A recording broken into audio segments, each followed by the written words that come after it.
God, I shouldn't have turned on the camera today because I'm just acting weird. Anyway. Nearly kicked it over as well. Good gravy. Okay. Hi guys, welcome back or welcome to my channel if you're new here. It is Black History Month in the UK. This video is coming to you guys a little bit later than I had originally intended. Like pretty much everything else this year, I'm gonna blame it on the Rona, you know. I figured I would give you guys, I suppose, a list of suggestions of books that you can read, authors that you can have a look at. Okie dokie. I guess the best port of call is to just start with what's right here in front of me. So some of these books I have read and some I haven't read, but I'm still going to recommend them to you. First, I want to show you guys Elizabeth Acevedo, more specifically The Poet X by Elizabeth Acevedo. This is a book that I read this year, and it's her first book and also the first book of hers that I've read. This is written in prose, and it's about a girl, a young girl, I think she's 16. It's about her navigating like coming of age within a strict household and discovering her voice. Basically, like her own voice, and how she does that through slam poetry. Elizabeth Acevedo herself is a slam poet. This is a really good book. I would recommend it. It looks like it's super long, and I guess in some ways it is, but because it's written in prose, you could literally, I never know how to do this, like damn. You could, what is this one? There's definitely a better way to do this. I'm just yet to discover it. You can read this like mad fast. Basically, is my point. So another author that I want to recommend to you guys, it does feel a little bit funny making recommendations of books that I haven't read, but we're doing it. Another book that I want to read is White Teeth by Zadie Smith. There you go. I'm not gonna lie, I don't know anything about this book. I saw it in the library. By the way, oh god, all these tangents. I actually took these books out of the library in like January. I took these books out so early in the year. And the library just kept on renewing them for me because, you know, coronavirus. My local library still isn't even open. So these are like my books at this point. But anyway, I saw this book on a stand months ago before, you know, before coronavirus. I knew the name, so I picked it up. That's it. Like, I don't know why I made that into such a long story. That's literally how it went. Saw the book, picked it up. I still don't know a thing about it. But what I do know is that Zadie Smith is black. So that's why I'm recommending this to you. And she's actually quite a renowned author. She's won a few rewards. She's won a few awards, if I'm not mistaken. Let me just find out what this is about.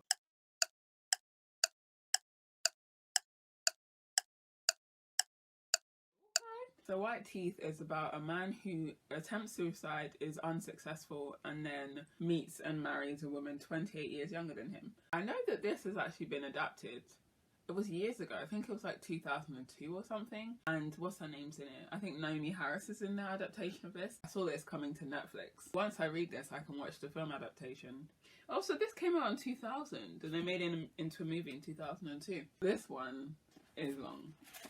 And the text is really tiny. I don't know what it is about books that are written like this. Not the writing, but the printing. I don't know what it is about books that are printed like this that I find quite off-putting. Because like, oh, look how grainy it's gotten. Is it raining? That's rude. That is so rude. Let me finish my thought. Books that are written like this take me a long time to read because they're so small, and that in itself puts me off. But I will read this book. Oh! Okay, that's a bit better. It's not great, but it's what we've got. Let's move on before I find myself sitting here in complete darkness. I have actually got a book here by the iconic, the legendary Maya Angelou. This is The Heart of a Woman, and I believe this book is actually autobiographical. Oh yeah, so Maya Angelou actually wrote 7 autobiography volumes. This is the 4th one. I'm sure you know the name Maya Angelou. I think it's pretty impossible not to. She is iconic, and I think it's so funny. Not haha funny, but it's funny that she's iconic and legendary, and I haven't read any of her stuff yet. That needs to change. I do believe, yeah, 2020 may well be the year that I actually get it together and read something by Maya Angelou. I do intend to read a fair few books, but you know, intentions and outcomes can be quite different sometimes. Moving on. So another book that I want to recommend is Small Island by Andrea Levy. I actually first became aware of Andrea Levy, unfortunately, when I saw a news report in February of last year that she'd passed away. And I always hate, obviously it is what it is, but I always hate when I come across people that are really interesting to me in finding out that they've passed away. Like, I don't love when that happens. She was an author, obviously, hence why I'm holding her book here. This one, again, This is a thick one. The thing about me as well, wow, how many tangents have I gone on so far in this video? The thing about me is when it comes to a book super thick like this, I want to take my time with it. And in wanting to take my time, I take forever to get around to these books and sort of read a bunch of filler books in between. I don't know if anybody else does that, but that's a habit of mine that I'm trying to shake. I think because a lot of the time I'm participating in a reading challenge trying to hit like 52 books a year, 12 books a year or whatever, I just tend to pick up the books that I can read like quicker. But you know what?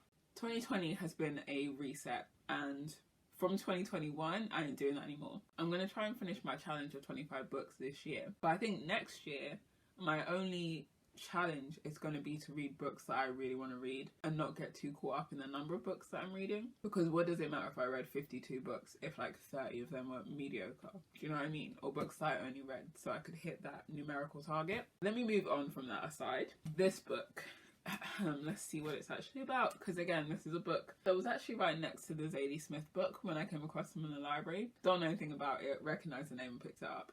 Okay, let's see.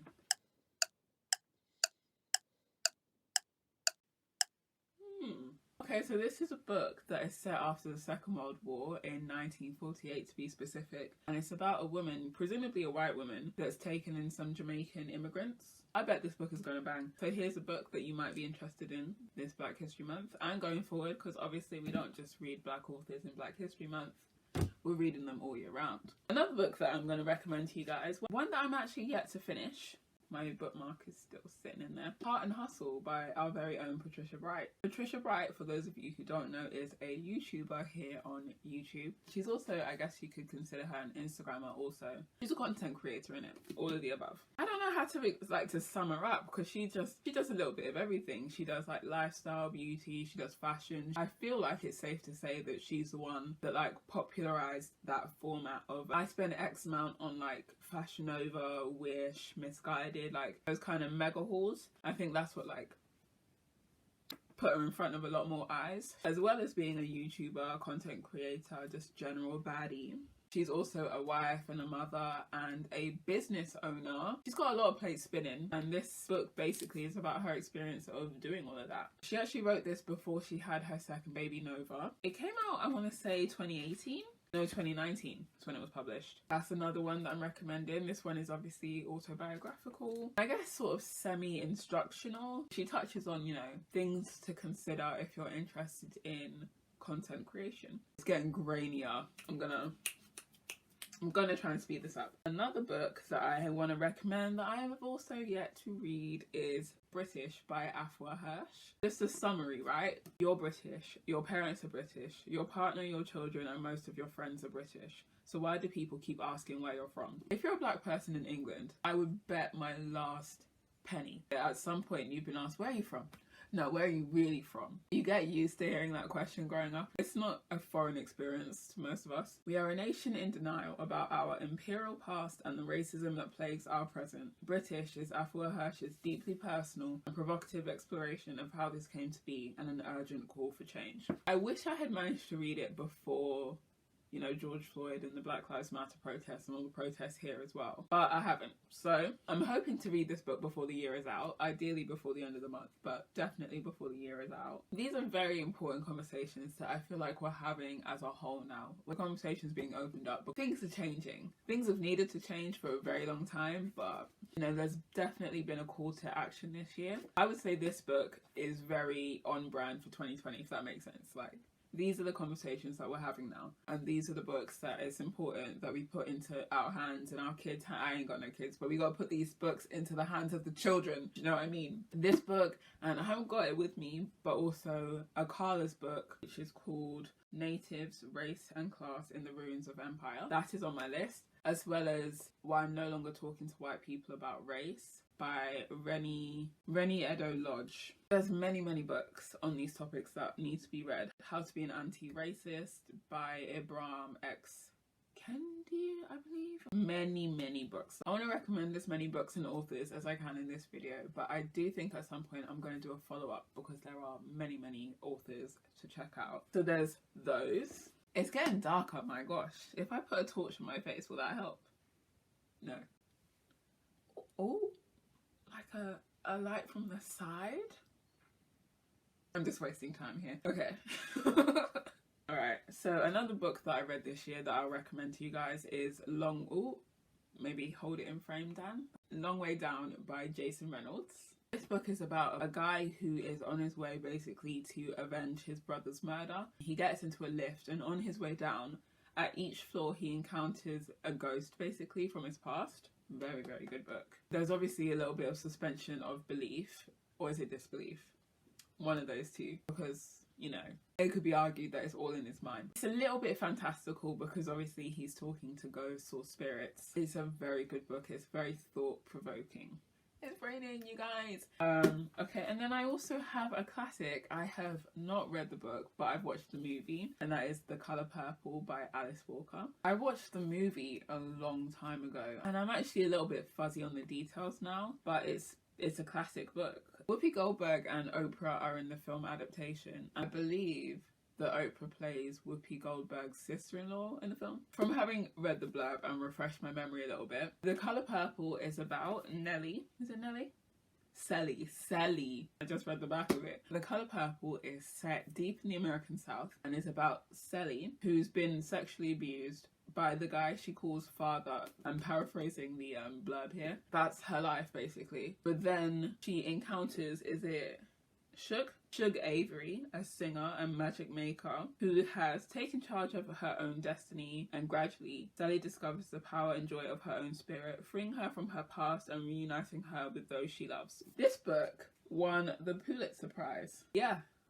Listen guys, my voice is hella raspy and it's super dark, so I'm conscious of both of those things right now. And now I want to mention some books that I don't have with me. Namely, I want to mention Noughts and Crosses by Mallory Blackman. Noughts and Crosses was actually adapted into a BBC limited series this year. I haven't watched it yet, but them adapting it into a TV series has made me want to revisit the book series. I only ever read the first Noughts and Crosses book, Noughts and Crosses. There were another 3 books in the series, so there were 4 parts to it. And then I believe she's actually come back to write more of the series, or like a prequel or something like that. I need to get back on those books. I read it when I was maybe 13 or 14 years old. It was so good. What I'm probably gonna do is go back and start again from the beginning and just like read the whole series through and then watch the TV show. I'm very excited. Mallory Blackman is one of my favorite authors. She remains one of my favorite authors from when I was like 13 years old, literally. I've read several of her books. I read Hacker, Antidote, Pig Heart Boy, Boys Don't Cry. She's written so many books. Dead Gorgeous. I think that was actually the first Mallory Blackman book I ever read. I didn't even tell you what Noughts and Crosses is about. So basically, Noughts and Crosses is set in a world where black people have all the power and white people have no power. So a flip basically on the real world. It's definitely an interesting take. I love it. Really good book. Who else do I want to mention? Oh, Nicola Yoon is actually one that I want to mention. She wrote Everything, and The Sun Is Also a Star. She also wrote a story that was featured in Meet Cute. I've seen Everything. Both those books were adapted into movies, and I've seen Everything, and I started The Sun Is Also a Star, but I'm not gonna lie, kind of found it a bit boring. But the books were amazing. The characters were clearly dark skinned with thick curly hair. One thing that disappointed me about the film adaptations before even watching them is that they cast light-skinned actresses, and that's nothing against Yara Shahidi or Amanda Stenberg, but when I read those books I had envisioned a dark-skinned actress bringing those characters to life, so that was a shame. But the books themselves, very good. They're like contemporary, modern, romancy type of books, like insta-lovey. If that's your kind of vibe, you will enjoy Everything, and The Sun Is Also a Star. I enjoyed The Sun Is Also a Star a little bit more than Everything. I would recommend both of them. What else? How could I forget, of course, The Hate You Give by Angie Thomas. I actually still haven't watched the movie adaptation, but the book, you guys, the book had me in tears. So the book is about Star, who attends a prestigious school in a white neighborhood, but then lives in the hood. Basically, one night, she loses her friend to police brutality and she witnesses his murder. She's basically been living 2 lives for a long time, and then those 2 lives collide when Khalil's murdered. There's a lot of stuff that happens across the course of the book, and it's one that I would recommend to everybody, and I actually feel like it should be required reading in schools because it really generates conversation. I feel like a lot of people might relate to Star's story of, like, you know, not so much the police brutality side of things, but the, like, attending a school and being one way and then being another way in your home, your hometown, your own area or whatever. Like, this sort of divide between how we almost have to present to the world and who we really are. It's not a new book at this point. It's not super old. It only came out a couple of years ago. At this point, I feel like a lot of people have heard of the book and the movie. But yeah, I would recommend The Hate You Give if you haven't read it yet. And then she also has written another book called On the Come Up. Her second book is called On the Come Up. I haven't read that yet, but I have every intention of doing so. Another book that I want to recommend, it's a book series actually, Children of Blood and Bone by Tomi Adeyemi. That book is a sort of fantastical mystery, not mystery, it's like a fantasy novel set in Nigeria. In short, Children of Blood and Bone is about our main character Zelly's quest to bring magic back to the people of Orisha. There was a raid years ago in which her mother was killed and magic was like taken from her people, and now she's on a quest to bring it back. On the back of the book it says, they killed my mother, they took our magic, they tried to bury us, and now we rise. When I first read those 4 lines, I was unbelievably gassed, and remembering it now, even more gassed. It's literally the first fantasy book that features an all-black cast. If you are into fantasy, I would 100% recommend The Children of Blood and Bone. I think I'm nearly done in terms of recommendations, but let me just consult my list. Oh, of course, how could I forget Chimamanda Ngozi Adichie? I have so far only read Dear Ijewole, A Feminist Manifesto, and then the other one I read is We Should All Be Feminists. Those are 2 of her shorter books, and they are so very good. I listened to the audiobooks for both of them. They are the kind of books that enrich you and make you feel like, you know what? Yeah, okay, I can do this. I can do this. They just gas me up a little bit. Those are the kind of books that I feel like I should read every so often, just to remind me that, you know what? You're kind of a gangster. You are low-key a gangster. Like, do you know what I mean? It sounds so silly, but they're the kind of books that make me feel like anything is possible, or like anything that I desire, I can have it. I can work for it. I can attain it. I can do it. Do you know what I mean? I don't know if everybody feels that way in reading her books, but that's the feeling I'm left with. I'd recommend her for that reason and that reason alone. She speaks in a way that resonates. If you're black, you should defo read her books. And even if you're not black, I think everybody can take something from her writing. What else is there? Or who else is there that I want to touch on? Did I not just say I had a list? Let me go back to it. Oh yeah, of course. Dear Martin by Nick Stone is a book that I would recommend. That book is a very emotional one, and again touches on police brutality. It's not actually police brutality in that one. It's I don't know. Dear Martin. How do I explain Dear Martin? It's about a guy who starts writing letters to Martin Luther King. And it's kind of like, you know, like what would Jesus do? It's kind of like a what would Martin Luther King Jr. do type of vibe. He finds himself in these different situations, and his race, the fact that he's a young black boy, young black man, it plays a part in everything. In real life, that's literally how it goes. You can't be black and just exist. Like, a lot of the different situations we find ourselves in, our race is a part of it. Like, he starts writing to Martin Luther King Jr., basically saying, you know, this is what happened, and this is what I did, and this is what I thought you would do type of letters. Like, this explanation is poor. So I'm gonna try this again. In this book, Justice McAllister is the main character. He goes to a school that's like it's a good school. He's one of only a few black classmates. Everything's going well. He's really smart. I think he's top of his class. Then one night he's put in handcuffs when he's literally trying to support his drunk ex-girlfriend, who I believe is a white girl. The police officer that arrives looks at the situation and deems him as an aggressor or whatever and puts him in handcuffs. Basically, that moment shows to him, you can do this, that and the other and do well, but you're still seen as just a black man to some people, just a black guy, just an aggressor, just a threat, whatever. And he starts looking to Martin Luther King's writings for a way of understanding how to navigate all of that, basically, like that burden. Try and take something from that experience and figure out how best, I guess, to navigate the world as a young black man. I would 100% recommend that book. Again, a book that I think should be required reading. Gave it 5 stars. Easily. Powerful, emotional but necessary. The next books I want to talk about are actually kids' books, but I still read them and I think you can get something from them. Vashti Harrison wrote these 2 books. She might have written more by now, but the 2 books of hers that I'm aware of, Little Leaders and I wanted to say Killer Women, but that's not right whatsoever. That's a TV show. And one of them is a book about, I believe it's Little Leaders. There's a book full of influential black women in history and the things that they have done to make the world what it is today, basically. And Little Dreamers is about a variety of women, not just black women, women of colour, white women, just women, again, of influence who have done some pretty cool things in the past. And there are names in there that you just may have never even heard of. And I know that I hadn't heard of. Basically, it makes those women and their stories accessible to children. It's such a necessary book because it's a book you can read to a little black boy, a little black girl and be like, look at these people who look like you and look at what they achieved. It's just so cool. They're books that I wish I had had as a child, and they're books that hopefully one day I can read to my own children. The last author that I'm going to mention today is Terry McMillan. I've only read 1 book by her.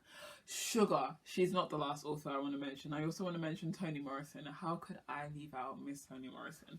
Back to Terry McMillan. I've only read 1 of her books so far, and it was called I Almost Forgot About You. And it's about a woman, basically, who is starting her life again. So in summary, I Almost Forgot About You is about an optometrist. I believe her name is Georgia. Yeah, her name is Georgia Young. She is an African-American optometrist, is twice divorced, and is kind of over her career. And she's basically she's taking a long, hard look at her life, basically. Over the course of the book, she gets back in contact with some of her exes. I guess she sort of looks at why it didn't work out between them, reflects on their time together, and what she kind of wants going forward, basically. I really enjoyed that book. It was quite a long book, and there's a lot of stuff that happens in between that I felt like made the story, because I enjoyed the sort of long, winding roads that we took to reach the conclusion. She's obviously a character, but I like getting to know people and understand their stories and how they ended up where they are in life, and that's basically what this book is, and that's my shit. I love that. It was my kind of book and I would recommend it. Okay,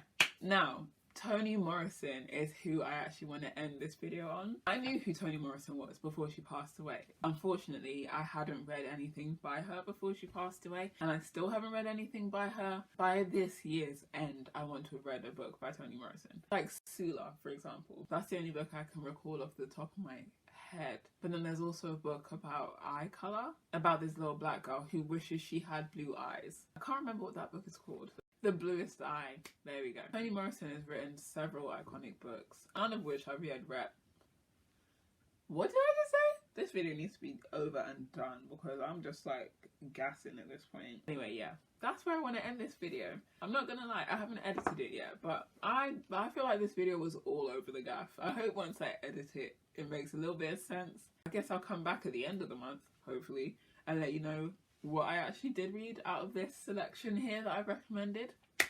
And yeah, that is all. Thank you for watching this video. I hope you enjoyed it. If you did, please remember to like, comment and subscribe to my channel if you haven't already. There should hopefully be a button somewhere in this vicinity for you to do so. As well as book videos, I also do makeup videos, I do hauls, I do the occasional review. So if any of that sounds interesting to you, go ahead and check out a video that should hopefully be here, and over here. Yeah, that is it. That's everything. Thank you again for watching, and I'll see you in my next video. Bye. Oh, I nearly got there, man. Charlie, my little boo thing. I've only written 1. No, I didn't write the book. I know Whoopi character. What? Written small on a small. Oh my god, what? Can I actually speak English anymore? I don't really think I can. So, just bit myself. What's going on, man?